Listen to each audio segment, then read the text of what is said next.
Habang nasa loob sila ng restaurant at hinihintay ang in-order na pagkain ni Nico, hindi naman mapakali ang dalaga sa kinauupuan niya. Nahihiya kasi siya na magkita sila ni Brandon, kung maaari ay iiwasan niya muna ito dahil sa nakaraang pangyayari. Para kang sinisilihan dyan, Anisha, okay ka lang ba? Tanong ni Nico na kanina pa pinagmamasdan ang dalaga. Maganda naman ito sa paningin niya, magaling kumilatis ang kanyang best friend, mukhang mabait naman, para sa kanya, at mukhang inosente, sa mga pinagsasabi pa lang nito kanina sa kotse niya habang bumabiyahe sila, ramdam ng binata na naiilang ito sa kanya. Wala naman, sir, medyo nakakailang po kasi pinagtitinginan po tayo ng mga tao. Baka isipin nila magkasintahan tayo, nakakahiya po, yumuko ang dalaga matapos sumagot sa lalaki. Sisagat pa sana si Nico nang dumating ang kanilang pagkain. Here's your order, sir, ma'am, enjoy eating, wika ng waiter na naglapag ng kanilang pagkain. In order ng binata ang mga pagkain na hindi man lang mabanggit ng dalaga kung ano yun para kasi siyang nagtatong twister sa pagbasa ng mga pangalan ng pagkain sa menu.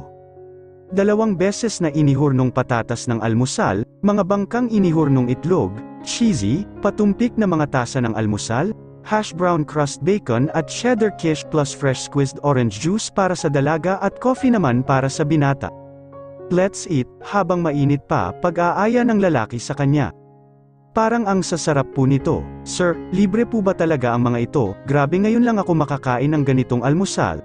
Sa bahay kasi tamang sinangag na kanin tapos sardines na may itlog, solve na kami, pero itong nasa harap ko, itlog lang at patatas ang kilala ko, ano po ba mga tawag nito?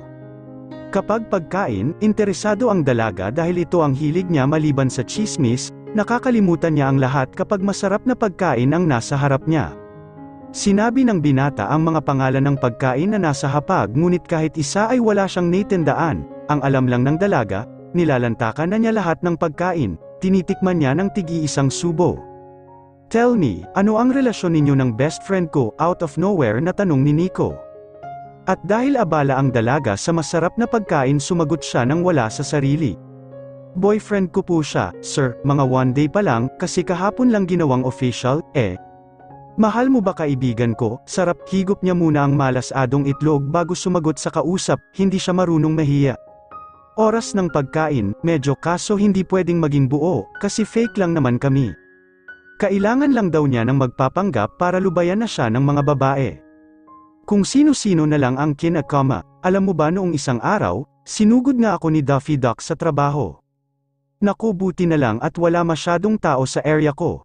Nagkataon baka na iskandalo na ako, alam ko lang naman sinusugod ako ng mga taga-barangay ko, kasi sa bibig kong matabil.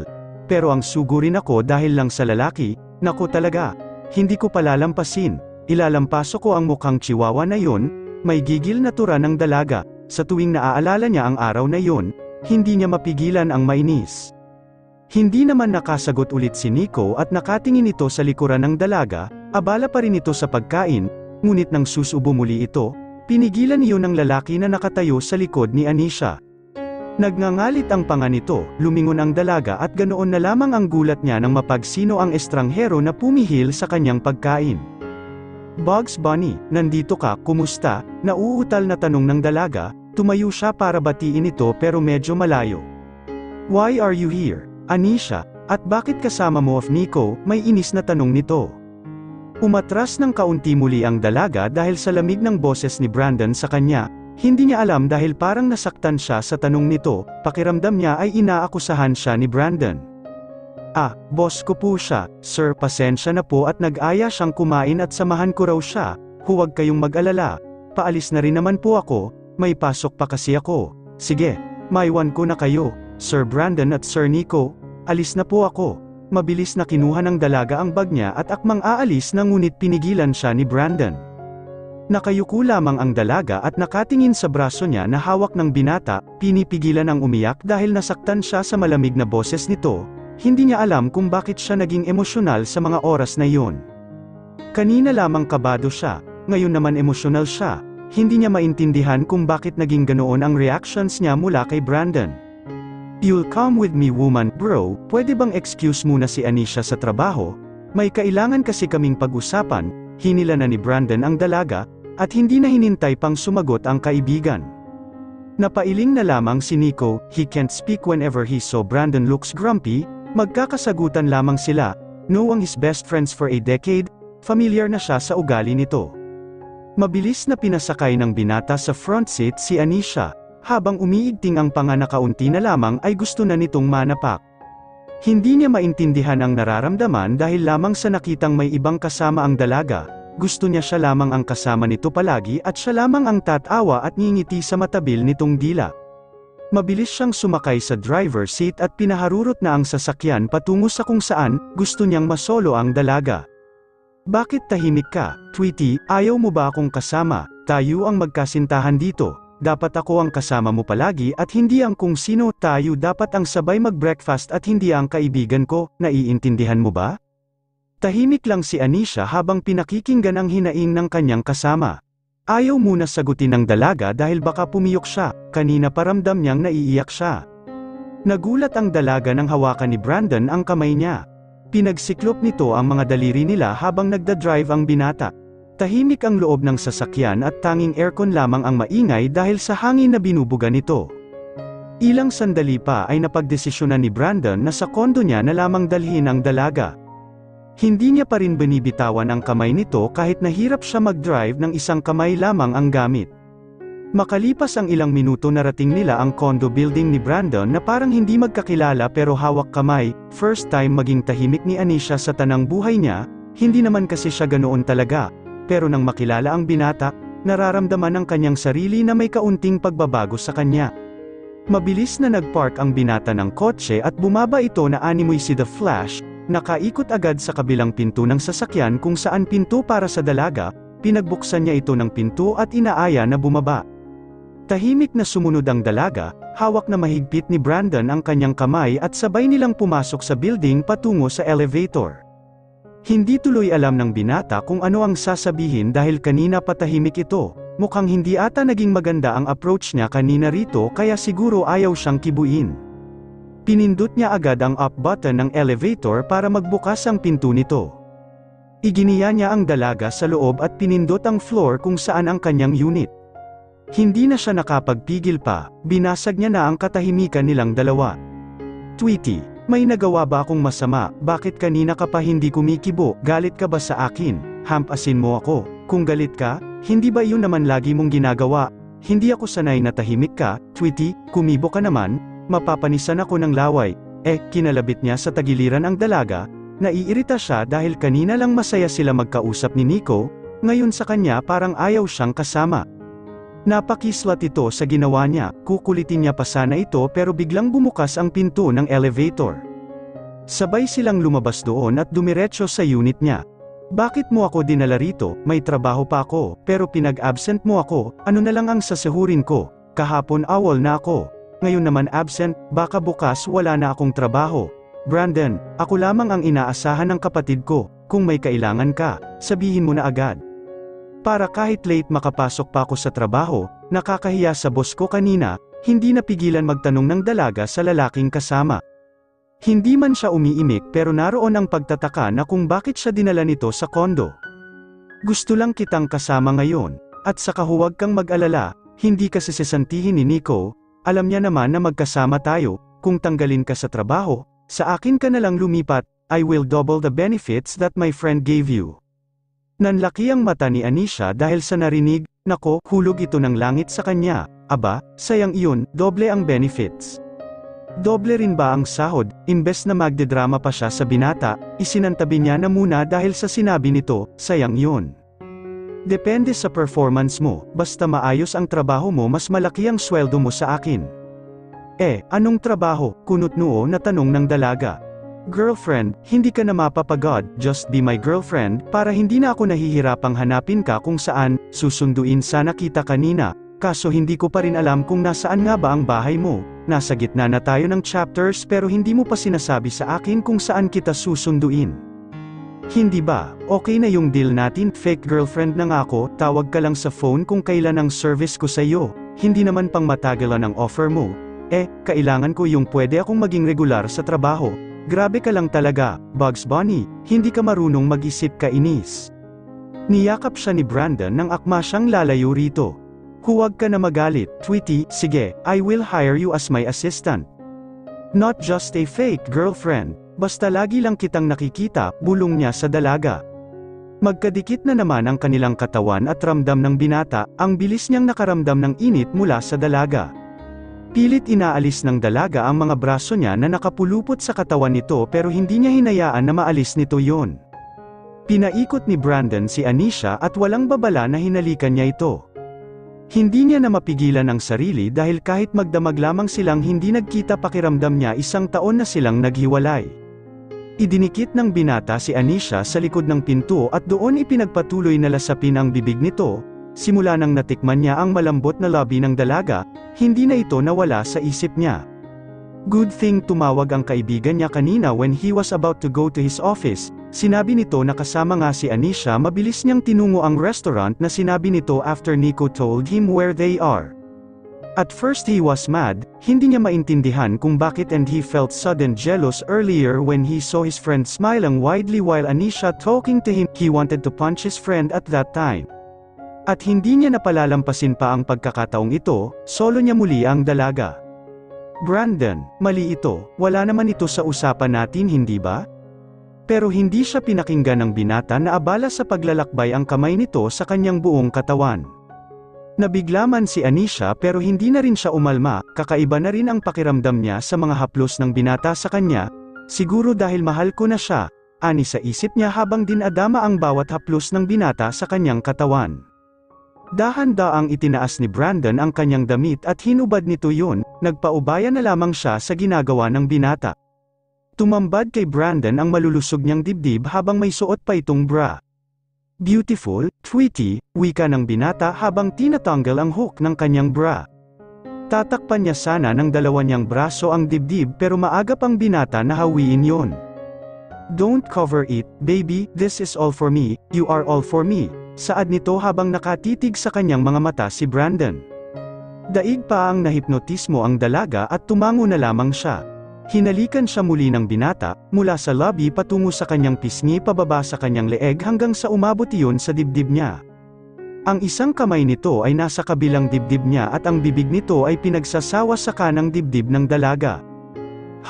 Ungol ni Anisha at nagustuhan naman iyon ni Brandon.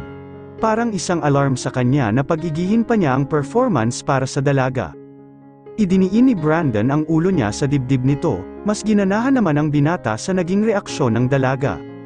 Habang pinapaligaya ito sa korona nitong pinkish, unti-unti niya namang binababa ang suot nitong slacks at panloob. Wala namang reklamo ang dalaga habang hubot-hubad na ito sa harap ng binata. Bugs Bunny, hindi napigil ang sigaw ng haplusin niya ang hiyas ng dalaga. You're wet, Tweety, I like it. Bumaba ang binata at tumambad sa harap niya ang malaporselanang hiyas ng dalaga. Tunay ngang wala pa itong karanasan sa makamundong pagnanasa, and he will be the first to taste and ravish Anisha. Sa katirikan ng araw, patitirikin niya rin ang mga mata nito sa sarap. Bugs Bunny, naiihi ako, umalis ka muna, pupunta akong banyo. Tinutulak siya ng dalaga palayo. Pero hinigpitan niya ang kapit sa hita nito at mas lalo pang pinaghiwalay ang mga iyon. Ilabas mo na lang, Tweety, pero hindi pa man tapos ang sinabi ng dalaga agad nang umabog ang gusto nitong ilabas. Walang sinayang si Brandon, lahat iyon ay sadyang hinimad niya.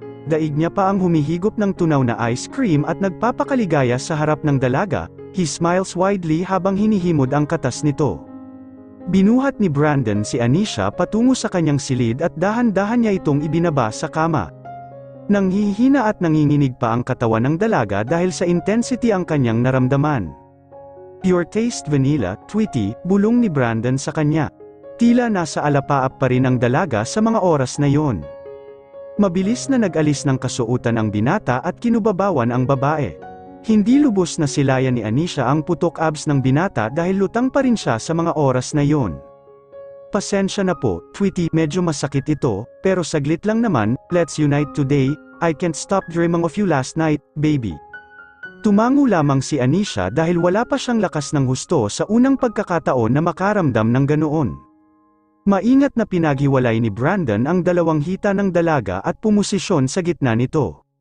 Magiging malumanay ako, baby Tweety, promise. Banayad muna ang pagpasok ni kumpare kay kumare. Napapakislat ang dalaga dahil nararamdaman niya, parang malaki ang pumapasok roon. Umatras siya ng kaunti, pinigilan naman agad siya ng binata. Ara ay reklamo ng dalaga nang pumasok bigla si kumpare kay kumare. Ang laki ni kumpare, Brandon, kasya ba yan? Baka lumuwa ang mata ko nito, masakit. Sash, ulo pa lang ang nakapasok, wala pa ang katawan ni kumpare. Huwag kang mag-alala, saglit lang ang sakit nito. Inulos niya bigla ang kanyang sandata na nagpahiyaw ng malakas sa dalaga. Mabuti na lamang at soundproof ang kanyang unit, lalo sa kwarto niya, umungol man ng malakas ang tao sa loob, walang makakarinig sa kanila. Ang sakit, hiyaw ni Anisha dahil pakiramdam niya hiniwes siya at pinagiwalay ang gitnang bahagi ng kanyang katawan. Sash, sorry, Tweety, baby, sorry, tahan na, Tweety, ngayon lang ito masakit, next time wala na ang sakit nito. Hinahalikan ng paulit-ulit ni Brandon ang dalaga. Nakita niya pa tumulo ang luha nito sa magkabilang mata, nasaktan niya nga ito ng sobra, ang laki naman kasi ng kanyang kumpare, malaking bulas nga ito. Samantalang ang nilooban ni kumpare ay masyadong makipot. Hindi muna siya bumayo at hinayaang makarecover sandali ang dalaga, wala pa rin patid ang paghingi niya ng sorry at paghalik sa buong mukha nito. Hindi kalaunan medyo nakarecover na si Anisha sa unang sakit na naramdaman. Pwede ka nang kumilos, Bugs Bunny, kaya ko na siguro. Dahan-dahan lamang at baka umabot na sa sikmura ko si kumpare. Pakiramdam ko butas ang fallopian tube ko sa alaga mo, Bugs Bunny, nang hihinang saad ng dalaga, wasak na wasak si kumare at wala nang magagawa pa ang dalaga kung hindi ipagpatuloy ang nasimulan. Okay, iingatan kong huwag sumagad si kumpare hanggang sikmura mo, Tweety, bear the pain for a while, it won't last. Banayad na umulos ang binata, napapangiti ang dalaga at hindi maiwasan na masaktan, hirap man si Brandon na pumasok at bayuhin ng mabilis ang dalaga, but as he promised, he did it. Ayaw niyang masaktan ito dahil lamang sa kapusukan ng init sa kanyang katawan.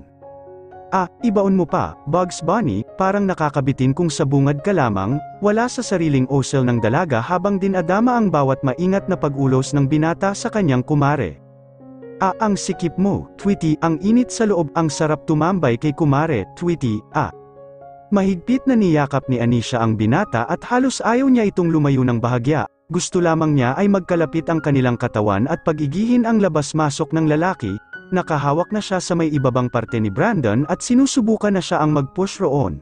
Wala na rin ang sakit katulad ng nararamdaman niya noong unang pasok nito, tila totoo nga ang sinabi ni Brandon sa kanya. Sa umpisa lamang ito masakit, kalaunan mawawala rin. Ilang saglit pa, muling nakaramdam si Anisha ng pamumuo sa kanyang puson. Lalabasan na ako, Bugs Bunny, isagad mo pa, sagad pa more, babe, hiyaw ng dalaga.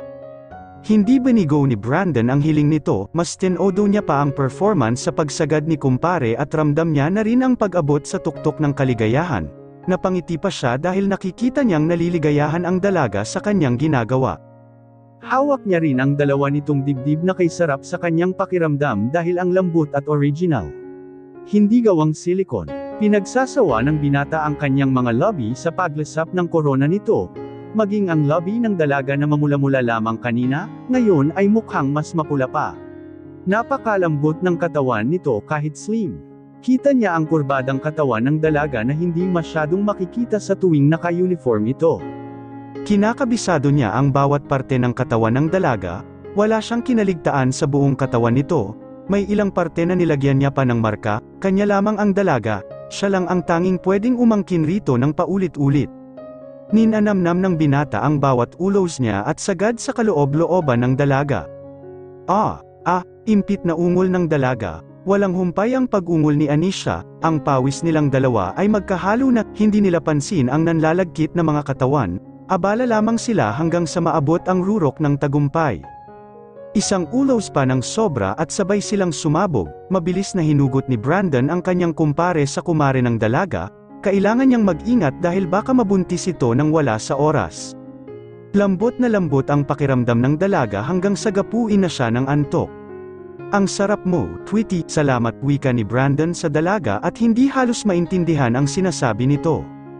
Mabilis itong nakatulog, habang tulog ang dalaga, mabilis na pinunasan at binihisan ni Brandon ito. Napapangiti siya dahil lumalabas na sa balat nito ang ibang marka na inilagay niya, kiss mark kumbaga. Hindi niya alam kung ano ang pumasok sa utak at gustong markahan lamang ito, patunay na siya at walang ibang pwedeng gumalaw sa dalaga, he will protect her no matter what. Dahil hirap siyang ibalik ang damit nito, pinalitan niya na lamang iyon ng kanyang polo, and it fits her. He smiled widely like an idiot. You're very sexy, my Tweety, wearing my polo shirt, I like it. Hinalikan niya ito sa labi, niyakap ang dalaga at may ngiti muli sa kanyang labi nang ipikit niya ang mga mata. Hapon na nang magising si Anisha, ramdam niya na may mabigat sa kanyang tiyan, may nakapatong na kung ano rito. Nagmulat siya agad ng mata at bumungad sa kanya ang gwapong mukha ni Brandon, nakangiti ito habang pinagmamasdan siya. Binalingan niya ang bandang tiyan at kung anong may mabigat na nakapatong doon, braso pala iyon ng binata at nakapulupot sa katawan niya, daig pa ang troso sa bigat nito, buti kinaya niya ito habang nasa kanyang ibabaw. Hi, Tweety, magandang hapon, hinalikan siya ng binata sa lobby na ikinagulat niya. Sumisigaw ka pa, di ba nag-away kayo kahapon? Sermon ng malandi niyang utak. Good afternoon, Bugs Bunny, hapon na pala, pasensya ka na? Hindi pa man tapos ang sinabi ng dalaga, agad nang sumagot si Brandon sa kanya. Sash, alam kong napagod kita, no problem, are you hungry? Nag-order na ako ng lunch natin, any moment darating na yon. Hinalikan muli sa labi ni Brandon at niyakap ng mahigpit. Parang may mga paru-paro na kumikiliti sa tiyan niya habang dinadama ang mainit at mahigpit na yakap ng binata.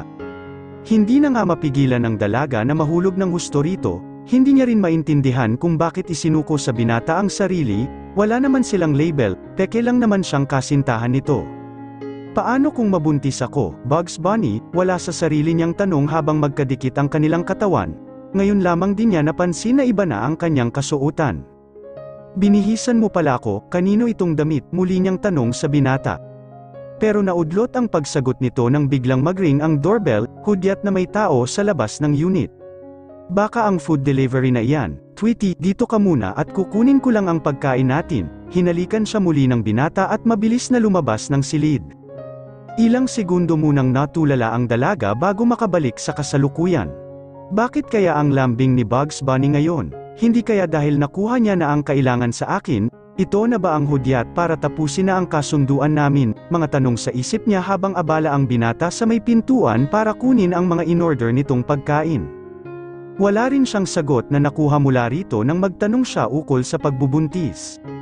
Ilang saglit pa ay bumalik ito at dala ang dalawang paper bag na mukhang sa mamahalin restaurant pagaling. Bumangon bigla ang dalaga ngunit bigla na lamang siyang napahiga muli. Ngayon niya lang naramdaman ang epekto ng pagniniig nila ni Brandon.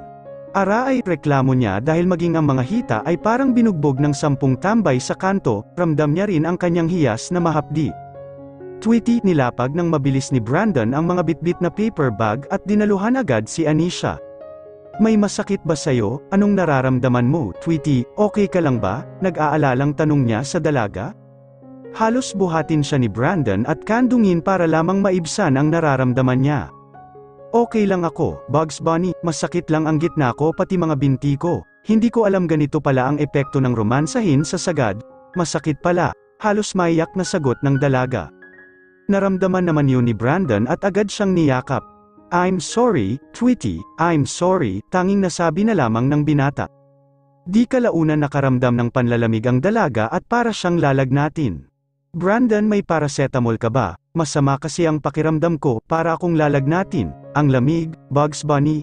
Nagtalukbong agad ang dalaga ng comforter dahil bigla siyang nanginginig sa lamig. Hindi niya alam kung saan galing iyon basta na lamang siyang gininaw. Tweety, pagtawag sa kanya ng binata pero hindi niya ito sinagot.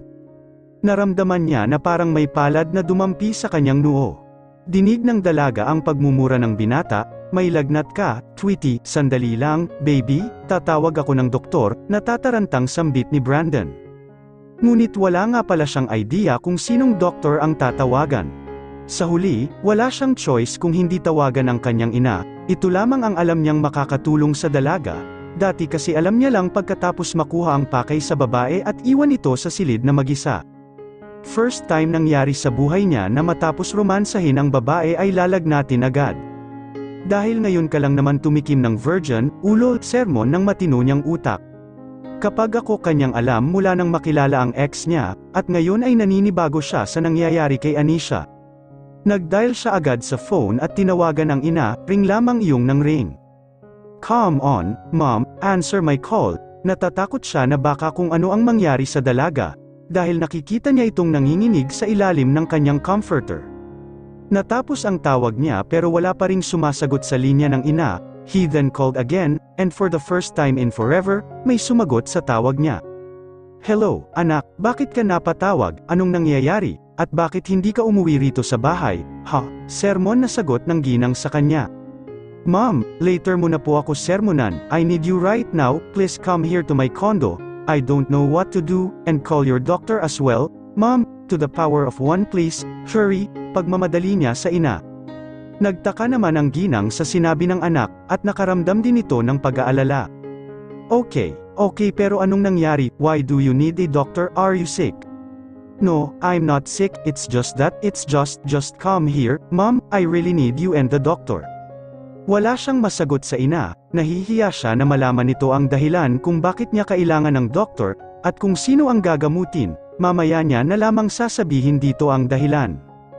"And Mom, make sure babae po ang doktor na dadalhin mo. I don't need a male doctor here, please, I will wait for you." Pakiusap niya na lamang sa ina. Wala naman nagawa ang ginang at sumang-ayon sa gusto ng anak. Mabilis niyang tinawagan ang doktor na kilala at babae ito, hindi rin naman kasi siya komportable kung lalaki ang susuri sa kanya, kaibigan rin ng naturang ginang ang doktor na tinawagan. Inabisuhan niya itong magkita na lamang sila sa condo building ng kanyang anak. Mabilis namang pumayag ang doktor at sakto naman na wala itong pasyente. Mabilis lumipas ang oras, nagtagpo ang doktor at ang ginang sa lobby ng naturang condo building, agad silang tumungo sa elevator para sumakay at ihatid sila nito sa floor kung nasaan ang unit ng kanyang anak. Ilang minuto lamang ang lumipas at narating nilang dalawa ang unit ni Brandon. Agad na nag-doorbell ang ina ni Brandon dahil nag-aalala rin siya kung ano ang nangyari sa anak.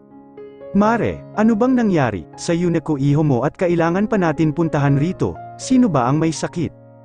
Tanong ng doktora na curious sa mga nangyayari. First time kasi tumawag ng home service doctor ang anak niya.